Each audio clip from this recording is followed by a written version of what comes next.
Hello and welcome to Prince George Up Close. I'm your host, Grant Bachand, and this is a show where we talk with the movers and shakers of Prince George and Northern BC about what is going on in our community and around the world. Today I have Nathan Cullen, who is the critic of Democratic Affairs. How are you doing today, sir? I'm very well, thanks, Grant. So, just to start off, how are things going for you this year so far? It's been an interesting year. We've been traveling a lot. To every province and territory as part of this committee that we helped make, actually, to look at Canada's voting system and then offer changes, and maybe some fundamental changes to the way we vote in Canada.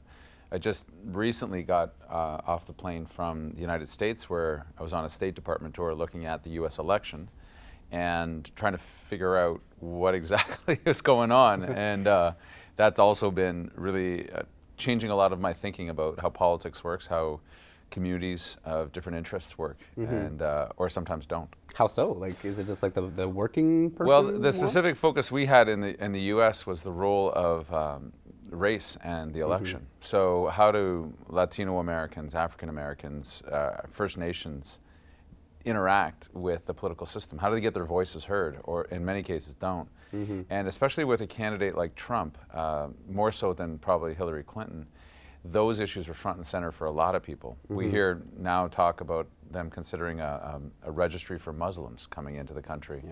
And for a lot of folks, that's really challenging and terrifying, actually. Met with a number of Latinos, both full-fledged American citizens and those trying to become, and it's about family at that point, very worried, not necessarily for themselves, but for their kids, for their aunts and uncles. And I think it's what the election did was question for a lot of people what America's about.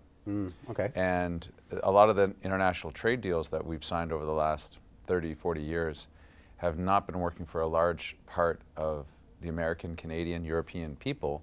And I think we're now seeing a full backlash in Europe, in the States. We're starting to see some of it in Canada as well. And that's a thing to pay attention to. Obama was saying this week, you know, we haven't done a good job of sharing the wealth. And that's, as a New Democrat, we've been saying that for a while, but perhaps not in the way that Mr. Trump has been saying it. Do you worry at all about like the rhetoric that Donald Trump is using to come over here in Canada? And it has come. Both my party and the Conservatives are having leadership races right now.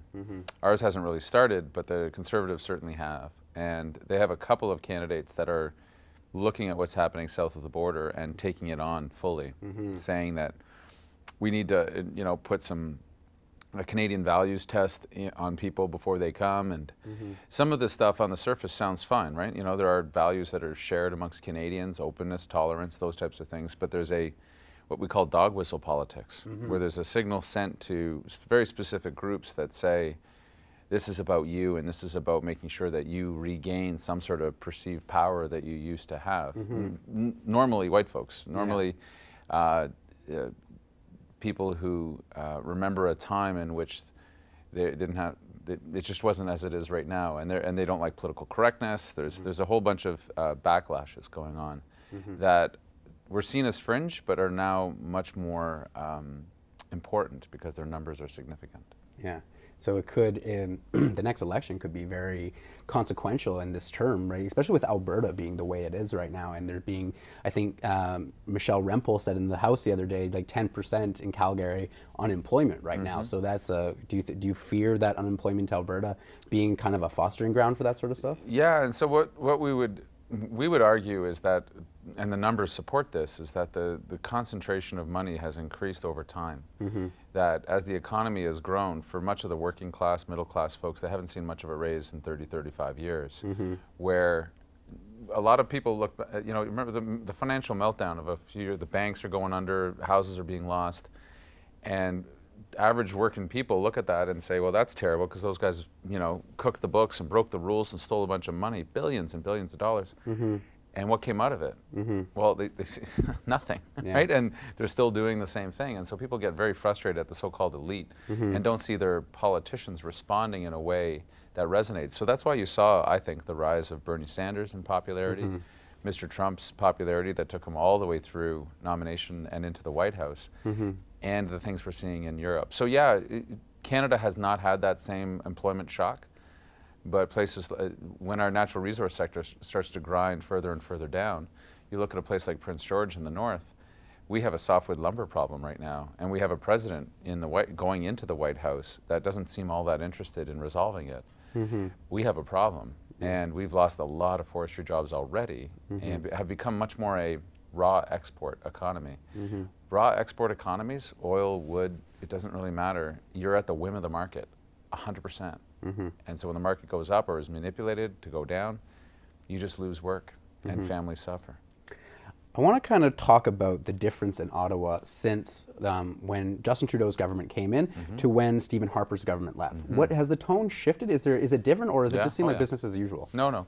I mean, the governments don't age well generally. It's there's an art in a government being able to survive 2 or more terms, because they get more and more, the power gets concentrated, it gets, for some reason, more bitter, fewer ideas come forward, and they just don't, they're not like wine. They don't age well. No, the more time on the shelf, the worse they get.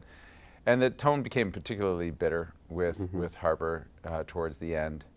A lot of their more reasonable leaders left, and what was left was only the most partisan. So Trudeau comes in very much promising new tone. The tone has been better for sure. The challenge with this new government is they're really good on style. Like, they know how to set up a picture and tell a story. Yeah, selfies, whatever. Not so great on the substance. Like, to really get to what it is that we're doing about this thing that we all see as a problem, much harder. A lot less pragmatic as a general rule, but more pleasant. So, you know, there's something for that.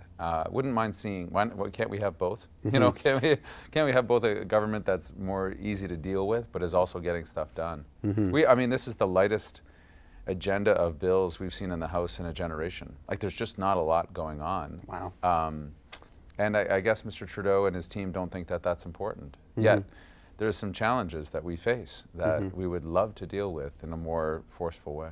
They're kind of pushing their efficacy in a different direction instead of the bill making, more in like the outreach, would you say, maybe? Oh, yeah. Trudeau has never liked being in Parliament. Like, he's just not good there. He doesn't have gravitas or whatever you want to say. He's not quick on his feet that way. Where he's much better is, you know, out at events, you know, going through a food court. Like, he's got the celebrity status. He's got very much the likability. People want their picture with him. Yeah. He's a good-looking guy, and he's at ease there. So, as a rule, then whatever the leader is, that always has an effect. And the government hasn't been great as part of the governing part so far. I'm not unfairly bashing them. There's some things I disagree with, but it's just, there's not a lot of substance there when you look around. Like, we're talking about changing the way we vote, and it's hard to find out what it is that they believe in and what they don't want. Like, it's very nebulous, and that's hard to work with sometimes. So going into electoral reform, so there's a lot of different ways in the world to vote. There's proportional representation, ranking ballot, first past the post, which we have. Where do the New Democrats come in where they want to see? What system are they preferential? I think you first actually have to take a step back and describe the problem. Because a lot of Canadians look at this and say, why are we doing this in the first place? What's the problem? You know, doesn't Canada work fine? And we're not familiar with other voting systems generally. We have the United States. We use basically the same system, so that's what we're familiar with. England as well, right? When you find out most of the free world doesn't, they use other systems, you start to ask why. So take a look at the last couple elections. The government won 39% of those who bothered to show up to vote, yet translated into 100% of the power. So there's 60% of voters, nothing. Last time, 18 million people voted in Canada. More than 9 million of those votes, more than half, didn't elect anybody. They just, thank you for your opinion. We're going to take somebody else's opinion. So there's all sorts of voting systems that don't do that. They're usually in the family of what's called proportional. That means if you get 20% of the vote, you get about 20% of the seats. And when you describe it to people, that hits a real deep note of fairness, right? That you don't want systems that distort your voice, right? When you say, you go into the ice cream shop and you say, I want chocolate, and they say, great, here's strawberry. Yeah. You can't have chocolate because 3 people behind you, they want strawberry. Yeah. I think we live in an age where choice is good, and people want more of it, Yeah. whether it's what we buy, how we live. So the Democrats, we believe in proportional systems where the vote's equal to the seats, yet has to respect Canada as an institution, as a country, maintaining a local MP. I think that's very, very important. Not having ridings that are crazy big. My riding, the 2 Prince George ridings are already huge. Yeah. And making sure that however we vote, people feel like they have that power, that choice, and that their vote counts towards something, no matter who they vote for, no matter where in the country they vote. There's too many places I'm in Canada where they say, well, my vote is this way. I believe in these policies, but I live in this town, and this town is never going to vote for X. Yeah. So I don't even bother. Yeah. And we found that. We just had a report out of Manitoba where half of the people who didn't vote said they would vote if they knew their vote would actually count. And so you go right there, that's important in a democracy, because fewer and fewer people voting means fewer and fewer people paying attention, which allows corruption and everything else to grow. One of the things though with proportional representation is the idea of coalitions. Yes. And coalitions have typically been a bit of a dirty word for some Canadians, right? Some Canadians don't mind it, but a lot of Canadians, I remember when Stephen Harper was proposing his coalition with the Bloc, it was a really big thing. Yes.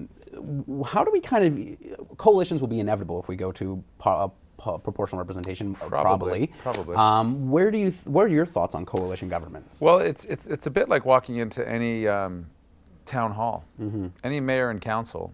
In order to be the mayor and council in Canada, have to form coalitions of different interests. You might have a more pro-business councillor and somebody who's more interested in watching out for the environment, but to get anything done, you got to get people together and pass stuff for the benefit of the town. And that means more work, where you just don't have parties, where the parties all vote the same way, the leaders tell you how to vote, and everything happens.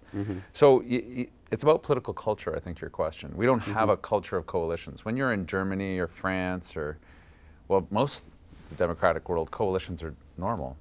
They're done differently. Sometimes the parties, before the election even happens, will tell you, if you vote for us, we're going to go in coalition with those guys. So the voters say, okay. Sometimes it's done afterwards, where they, depending on the numbers, they say, okay, now we're teaming up. But in Canada, we've had a lot of minority governments. 9 out of the last 20 elections we've had have given us, where no one has a majority of seats.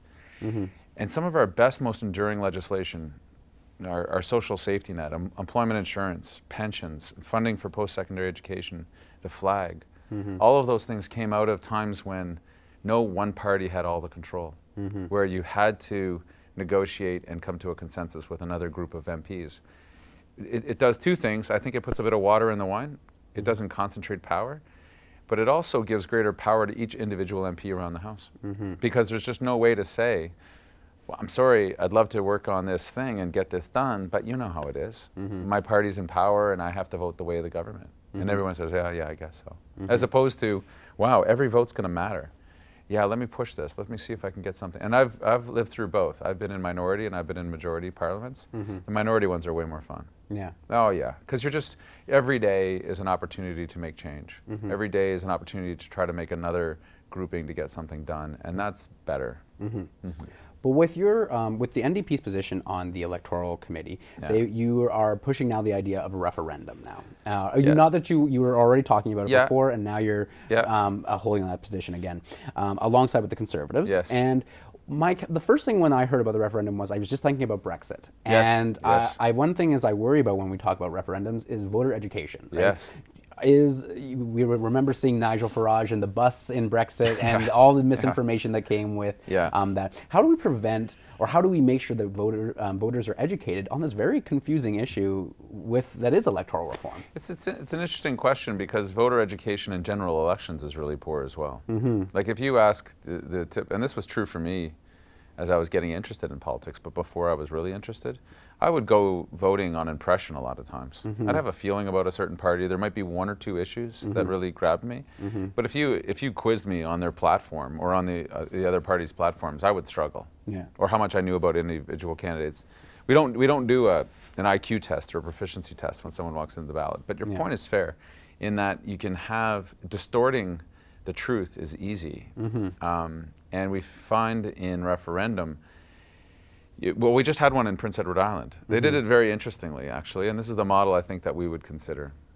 Know this, the whole point of us moving towards saying, okay, maybe a referendum, it's based on two things. I think the Conservatives have made a fair argument that something so fundamental as our voting system needs to go back to the voters themselves. Yeah.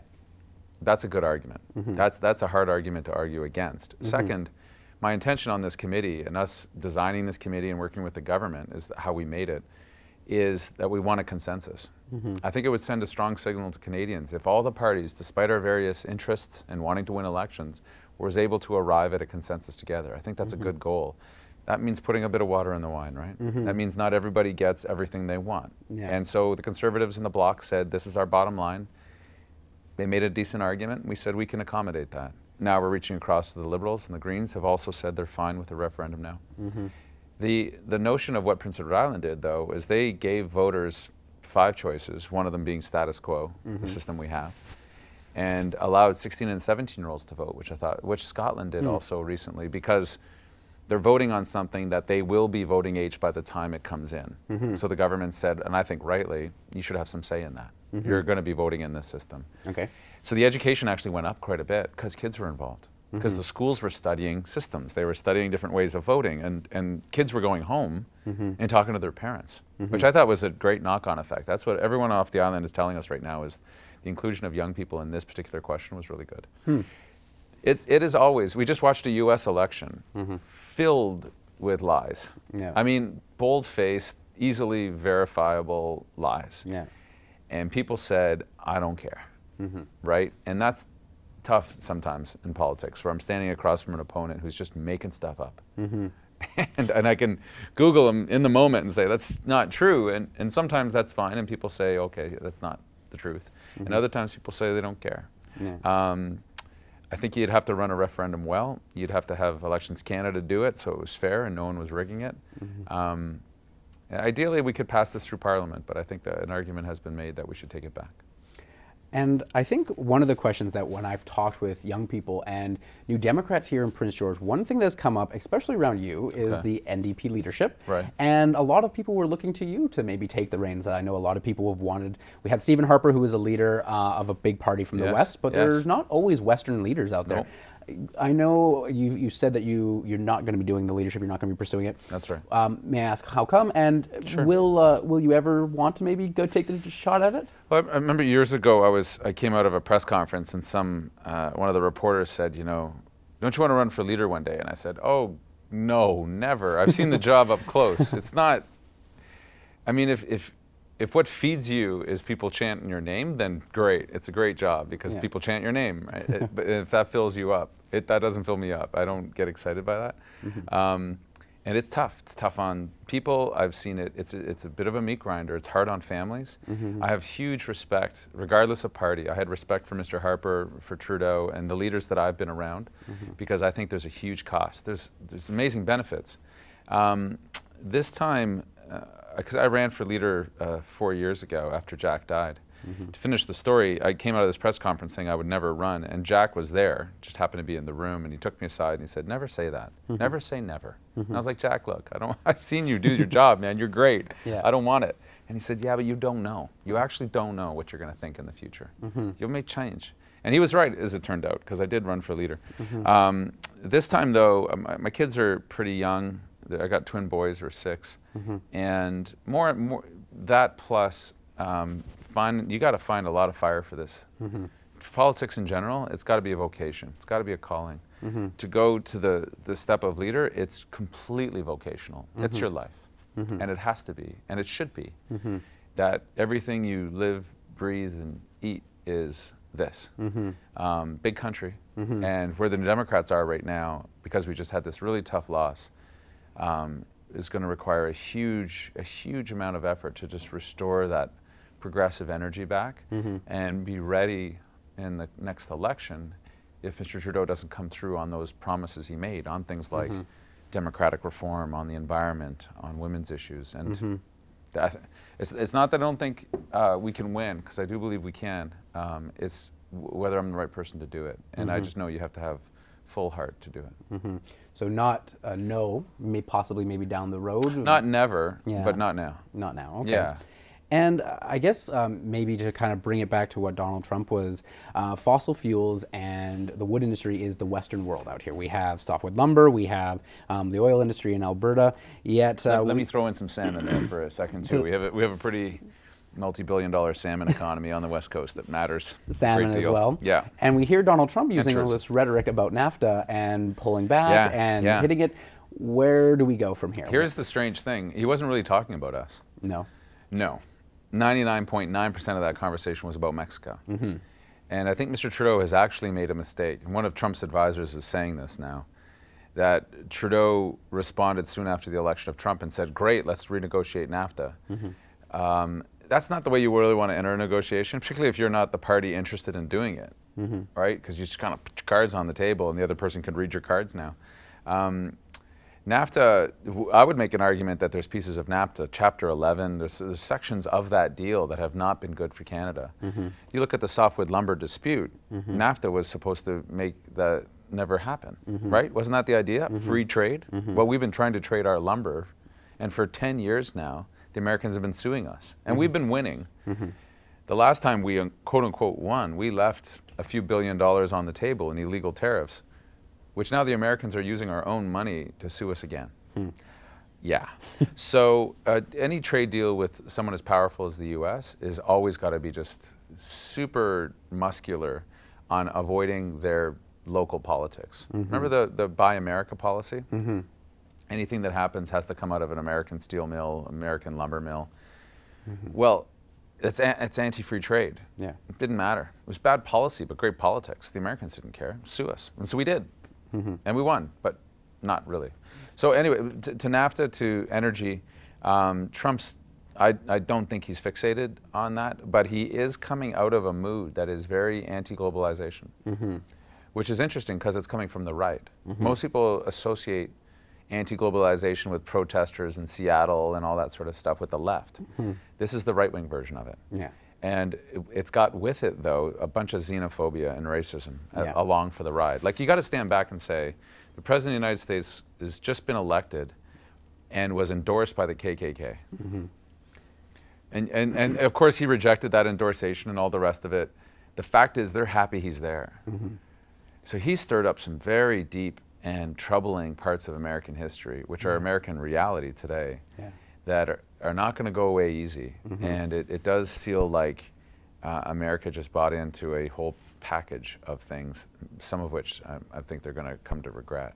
I mean, seriously, a registry of people based on their religion. There's only been a few times in our history as a planet where we've seen that. It doesn't end well for anybody, particularly for that group. Well, with the protesters right now in Washington and all across the United States, it's going to be tough for him to unify.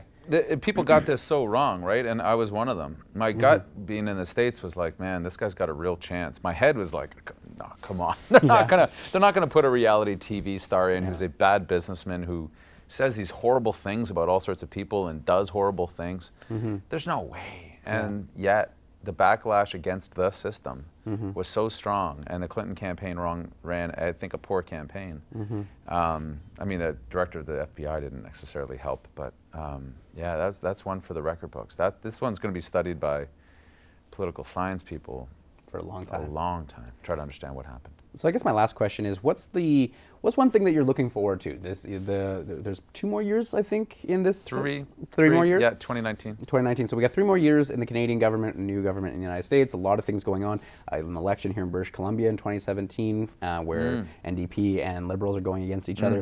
What's your thoughts on the future? What are you most excited about? What's your top thing you're pumped about? I think a surprise. If you remember back last provincial, the NDP was meant to win that election and lost. I think the reverse will be true. People aren't expecting them to win. I think they've got the best chance they've seen with John Horgan. I really do. I mean, I'm a partisan, but I'm not that partisan. I can still be a bit objective. I think John's got some real skills and understands the resource sector and is going to be fine. BC's got some fundamental questions. We're all going to pay thousands and thousands of dollars every year on our hydro bills to pay for Site C, for power that we're going to sell at a discount rate to California. I mean, we're entering into the twilight zone here. The LNG promise has not been manifest. It was supposed to be 100,000 jobs. I don't know if it's going to be 1,000, really, all in. Yeah. So that 1,000 jobs is, or less is fine, but that doesn't exactly grow your entire economy. We've been running on a housing bubble in the Lower Mainland in this province. So you just look at the basics of the BC economy and you say, oh my gosh, what's next? In terms of more broadly for Canada, I think these are uncertain times. I really do. I think they're going to see more elections in Europe of extremist, right-wing, demagoguery type politicians. So the whole global project of trade, immigration, the global community is under backlash threat right now, and it's going to continue. I don't think these waves, they don't subside quickly. They tend to build a lot of momentum if you look through your history, and then wash out over time, and hopefully turn back relatively soon. I mean, I'm a globalist, but I also think the designers of these things have done a poor job in making sure the benefits actually reach people, and not just those on the yachts and picking up their new Ferrari. Yeah, has to benefit every person, the working person and the billionaire. Well, no, empirically it's not. Yeah. Trade has been, people say, well, trade has been better for the countries, and if you stay at that level, it's been fine. But when you get down into what's going on for people in the country, it's about opportunity. Yeah. Do you feel like you and your family have an opportunity to improve yourself? And we're massively levered, like we're owing so much money as Canadians, the most in our history by far. And people feel that stress, right? They know it's there. They know their job security is lower, their wage has not kept pace, and they're wondering what the heck's going on, right? And then someone like Trump or Bernie Sanders comes along and says, you don't have to be poor anymore. Like this system's rigged against you. And people are feeling like, yeah, maybe it is, because I work hard, and yet, you know, I don't know if my kids are going to have as good a quality of life as me. And the stats tell us that they're not. Yeah. So. Well, I appreciate you coming down and talking with us, because this is, I could talk to you for hours. Oh, it's fun. But, it's fun. I really it's always great to hear from you. Thank you so much, and it's great having you here. Cheers. Good luck. Right. Our thanks to Nathan Cullen for coming on the show. Let me know who you want to see on the show by tweeting me at Grant Bachand. Till next time, thanks for watching.